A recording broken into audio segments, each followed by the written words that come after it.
la parole de Dieu qui demeure.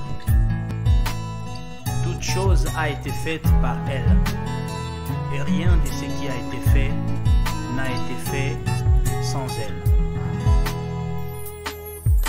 Le monde que je vois, j'ai trouvé ça. Bonjour à tous, bonsoir à toutes et à tous, de partout vous nous suivez, selon l'heure à laquelle vous nous suivez. C'est votre tranche, notre tranche, le temps de l'Éternel. Et sans plus tarder, nous allons prendre le temps de prier pour commencer. Yahweh Dieu Tout-Puissant, nous te sommes infiniment reconnaissants parce que tu ne cesses de nous accorder ta faveur et ta grâce. Les souffles de vie que nous disposons, c'est pour ta grâce. Tout ce que nous faisons, c'est pour ta grâce. Yahweh Dieu Tout-Puissant, laisse que du début, l'acheminement et la fin de cette tranche, que toi tu nous permettes de t'écouter, de comprendre ce que tu nous dis, de le mettre en pratique afin de vivre les centiples ici-bas et d'hériter le royaume des cieux comme tu l'as promis Jésus, au nom de Jésus-Christ. Amen. Shalom bien-aimés, merci d'être encore connectés en ligne selon le matériel que vous utilisez, ordinateur portable ou téléphone. C'est bel et bien la tranche Le Temps de l'Éternel, le moment idéal de partager la parole. Et à la présentation, c'est moi, votre frère, Kakagad, je suis disciple de Christ et je suis aidé par mon frère Don Divin Rach qui assure la réalisation. Encore une fois, bienvenue sur cette tranche. Nous allons continuer comme ça avec le même thème que nous avions autrefois, qui est tiré du livre de 2 Chroniques, chapitre 7, verset 13 jusqu'à 15. Et nous avons dit, change pour que ça change. Et nous avons essayé de montrer ce que voudrait dire le verbe changer, qui voudrait simplement dire de donner quelque chose pour recevoir en contrepartie une autre chose. Et nous avons largement expliqué que dans tout ce que nous avons besoin de voir les changements, il y a quelque chose que nous devons faire afin que nous puissions mériter ces changements. C'est ainsi que nous avons donné quelques points. Le premier point, c'était si vous voulez que les choses changent dans ton mariage, dans ton business, dans ton travail, dans tous les aspects des choses, même dans le monde, les changements que nous voulons voir dans le monde, nous avons quelque chose à faire pour voir ces changements arriver. La première chose que j'avais dit, si vous n'avez pas encore reçu Jésus comme Sauveur et Seigneur, c'était la première chose à faire. Si tu veux que les choses changent dans ta vie, commence par recevoir Christ comme Sauveur et Seigneur. La seconde chose, j'ai dit qu'il était important d'accepter d'être le disciple de Christ. Et j'ai montré ici la différence qui existe entre un disciple et un chrétien.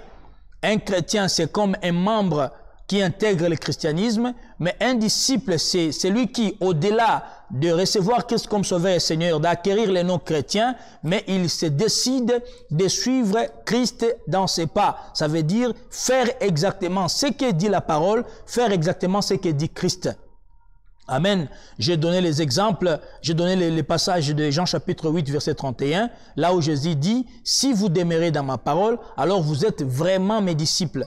Donc Christ n'a pas vraiment besoin, excusez-moi de dire cela, des chrétiens, des gens qui portent des noms chrétiens, mais il a plus besoin des gens qui, après avoir porté ces noms chrétiens, qu'ils deviennent ses disciples. Ça veut dire ceux qui font ce que lui veut. Alléluia. Et le troisième point, si tu veux vraiment que les choses changent dans tous les aspects de ta vie, que les choses changent ici dans le monde, il est important de changer les habitudes. Alléluia. Changer les habitudes. C'est pourquoi nous allons lire une portion de la parole quant à ce qui concerne ces points. La portion de la parole se trouve dans Psaume chapitre 1, versets 1 à 3. Nous allons lire ensemble Psaume chapitre 1, verset 1 jusqu'à 3. J'ai lu pour nous tous au nom de Jésus-Christ. Heureux l'homme qui marche selon les conseils. Heureux l'homme qui ne marche pas selon les conseils de méchants, qui ne s'arrête pas sur la voie de pécheurs et qui ne s'assit pas en compagnie des moqueurs. 2. Mais qui trouve son plaisir dans la loi de l'Éternel et qui la médite jour et nuit. Il est comme un arbre planté près d'un courant d'eau, qui donne son fruit à sa saison et dont le feuillage ne se flétrit point. Amen. Alléluia. Je crois cette portion de la parole a fait l'objet de plusieurs enseignements et même des titres de chansons. Seulement, la chose qui nous intéresse ici, c'est les mots jour et nuit. On dit une personne qui ne trouve pas le goût, encore le plaisir, qui ne se joigne pas, aux malfaiteurs, aux moqueurs, à ceux qui font du mal. Mais il trouve son plaisir dans la méditation de la parole de Dieu. Et il les fait nuit, jour et nuit. Je m'excuse, on dit jour et nuit. C'est au verset 2. Il trouve le plaisir de méditer la parole de Dieu jour et nuit. Et en disant jour et nuit, il y a l'idée d'habitude. Ça renferme l'idée d'habitude. Ça veut dire que ce n'est pas quelque chose d'hasard. Ce n'est pas occasionnel, mais il le fait souvent. Il le fait nuit, jour et nuit. Il le fait chaque jour. Il le fait, c'est une habitude pour lui de le faire. C'est pourquoi je vous ai dit ceci. Le troisième point, si tu veux que les choses changent dans ta vie, tu as quelque chose à changer, c'est les habitudes. Ce sont les habitudes. Mon frère, ma soeur, si tu n'es pas informé, je dois te dire que les habitudes ont un pouvoir considérable dans le processus du changement.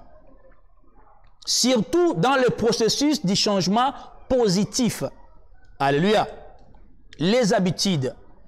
Il y a certaines choses qui ne demandent pas simplement qu'on puisse gêner, qu'on puisse, je ne sais pas, prier en langue, qu'on puisse être devant un serviteur de Dieu qui pourra prier pour nous. Mais ça ne demande que des changements d'habitude. Je prends un exemple simple. Nous sommes dans Proverbes, chapitre 6. Nous commençons le verset 5 jusqu'au verset 6. La Bible dit ici que va vers les fourmis. Ils n'ont pas de roi, ils n'ont pas de chef. Mais ces insectes savent préparer leur provision, leur nourriture quand il est à la saison sèche, afin qu'en saison de pluie, qu'il n'ait pas la difficulté de trouver de quoi manger. Et on dit encore, toi qui aimes trop dormir, continue à dormir jusqu'à ce que la pauvreté frappera à ta porte. Alléluia. Le changement d'habitude. Les habitudes sont nombreuses. Et ici, je commence par une première. Si tu avais l'habitude de te réveiller trop tard, je vous conseille, vous tous qui me suivez, faisons, je dis faisons, y compris moi, faisons tous un effort d'avoir l'habitude de nous réveiller tôt le matin. C'est très important. La Bible nous montre que Jésus-Christ montait prier souvent, très tôt le matin. C'est quelque chose de trop petit, mais qui a des effets dans la programmation de toute une journée. Et quand on en fait une habitude, ça produit des effets tout au long de l'année, tout au long de tout le temps que nous allons passer sur la terre. Nous réveiller tôt le matin. Alléluia. Change pour que ça change. Alors, changeons des habitudes. Et la première habitude que je te propose aujourd'hui, c'est de te réveiller tôt le matin. Fais comme Christ faisait. Lève-toi tôt le matin, prie, commence à programmer ta journée et tu verras avec le temps, il y a bon nombre de choses qui vont arriver juste à cause de ces petits changements que vous pouvez appeler ça petit, mais qui est grand dans la programmation de la journée. Alléluia. Change pour que ça change. Change tes habitudes. Vous dormez tôt et vous vous réveillez tôt. C'est très important. À moins que vous n'ayez une tâche professionnelle, quelque chose qui vous oblige, peut-être vous êtes un garde malade, et vous êtes peut-être une maman qui venait d'accoucher, ça se comprend. Vous avez un programme de veillée, de prière, des choses comme ça, mais apprenons à nous lever tôt. Commençons à appliquer notre programmation de la journée tôt le matin. après avoir prié, après avoir lu la Bible. Vous avez du mal à lire la Bible au début de la journée simplement parce que vous vous réveillez trop tard. Alléluia. La seconde habitude que je vous propose de changer, c'est d'éviter d'être en retard. Autrement dit, respecter les temps. Alléluia. Beaucoup de gens ont perdu des opportunités juste parce qu'ils ne savaient pas respecter les temps. Et souvenez-vous, la Bible dit que notre Dieu est un Dieu de temps et de circonstances. Ça veut dire une seconde compte pour Dieu. Alléluia. Dieu, quand il nous bénit, quand il lui rend effective notre bénédiction, ça joue avec le temps. Aujourd'hui, il nous a fait grâce de nous voir à travers cette tranche. Ce n'est pas à dire qu'il était incapable de nous accorder cette grâce hier. Mais dans son programme, il a fixé un temps. Et ce temps, c'est aujourd'hui. Et c'est même la signification de la tranche que vous suivez, le temps de l'Éternel. Dans une tranche introductive, je vous avais dit que nous appelons cette tranche le temps de l'Éternel parce que notre Dieu siège aujourd'hui, hier, demain et éternellement. Hébreux chapitre 13, verset 8, il dit « Jésus-Christ est le même hier, aujourd'hui et éternellement ». Et donc quand on dit le temps de l'Éternel, c'est-à-dire aujourd'hui, c'est-à-dire hier, c'est-à-dire demain, c'est-à-dire éternellement. Alléluia. Respectez les temps, évitez d'être en retard. C'est très important pour nous tous. C'est très important en tant que serviteur de Dieu. Le confinement nous a bloqués, mais décide-toi que lorsque les choses vont reprendre incessamment, faites un effort de respecter les temps. Respectez le temps au culte. Ne respectez pas seulement le temps quand on vous donne un rendez-vous au niveau de l'ambassade pour votre voyage. Ne respectez pas seulement le temps quand il s'agit d'aller retirer l'argent qu'on vous a transféré. Ne respectez pas seulement le temps quand il s'agit d'un rendez-vous avec votre amoureux ou votre amoureuse. Mais respectons le temps dans tout ce qui est programme, dans tout ce qu'on a pu fixer d'avance et principalement lorsque nous nous rendons au culte, lorsque nous devons aller adorer, lorsque nous sommes appelés à faire le ministère. Respectons le temps. Alléluia.